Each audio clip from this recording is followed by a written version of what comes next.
जिस वेश में, जिस देश में, परिवेश में रहो, राधा रमण, राधा रमण, राधा रमण कहो।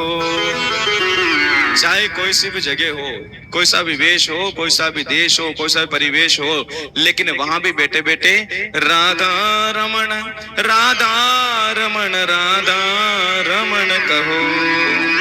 वहां भी बैठे बैठे परमपिता परमात्मा चिंतन करते रहना चाहिए। क्यों भजन हर समय क्यों करना चाहिए? क्योंकि पता नहीं कभी अटैक आई जाए, पता नहीं कब अटैक आ जाए, कब परमपिता परमात्मा के धाम को चले जाए, इसलिए भजन करते रहना चाहिए। देखो एक बार क्या हुआ कि किसान था। कौन था? किसान।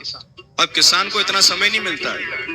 किसान का मतलब अपन क्या कहते हैं? करशाण। मां तो करशाण बाबू जी का ही करा हपड़ा कोने टेम पे भगवान को भोग नहीं लगा सकते, भगवान की पूजन नहीं कर सकते। तो एक किसान था, उस किसान ने भी परमपिता परमात्मा का गुणगान करते करते अपने जीवन को सार्थक कर लिया।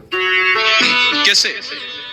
उस किसान ने अपना जीवन सार्थक कैसे किया? तो किसान हमेशा हल को जोतता रहता था। दिन निकला 6 बजे 7 बजे नित्य क्रिया से निवृत्त होकर के खेत में जाकर के हल को जोतना। अब एक दिन उसको सत्संग का असर हो गया। कैसे? उसने सत्संग सुन लिया, सत्संग का असर हो गया। असर ये हुआ कि जीवन में काम तो खूब रहेगा, लेकिन यदि अगर अपना जीवन काम में ही फंसा रहा तो फिर भगवान के भजन नहीं हो पाएंगे। लेकिन ये कर्म करना बहुत जरूरी है। किसान है तो सारा कर्म तो करना पड़ेगा, लेकिन अब आत्मा कल्याण कैसे हो? आत्मा कल्याण भी करना पड़ेगा। तो बिना कर्म किए कुछ भी होने वाला नहीं है। गीता में लिखा है परमपिता परमात्मा ने, कर्मण्येवाधिकारस्ते मा फलेषु कदाचन। यानी कि व्यक्ति को जीवन में कर्म ही करना है, बिना कर्म के कुछ भी मिलने वाला नहीं। लेकिन भजन भी करना पड़ेगा। तो भजन कैसे हो? तो कर्म करते करते ही भजन कर सकते। अब किसान के मन में आ गई बात कि भगवान के भजन कैसे करे।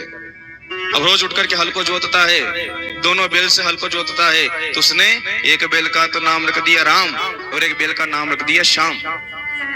अब जब ये बात होती तो कहता है चल राम चल श्याम, चल राम चल श्याम, चल राम चल श्याम। तो शाम तक खेत की भी खुदाई हो जाए और शाम तक कम से कम 10-12 माला भी हो जाए। बोले गोपाल कृष्ण भगवान की। इसलिए जिस वेश में, जिस प्रदेश में, परिवेश में रहो, भगवान का भजन करते रहो, क्योंकि पता नहीं कब मृत्यु आ जाए, कोई नहीं कह सकता ऐसा।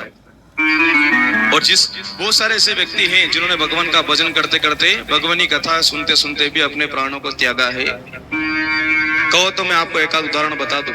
आप कहो कि बाबूजी माता का दिन देखियो कि भगवान का भजन करते करते आदमी भगवान के धाम क्यों। लेकिन आप कहो तो मैं एक उदाहरण भी आपको बता दूं। खूब सारे उदाहरण ऐसे देने के लिए हैं, लेकिन एक उदाहरण मैं आपको बताता हूँ। ऐसा कौन है जिसने भगवान का भजन करते करते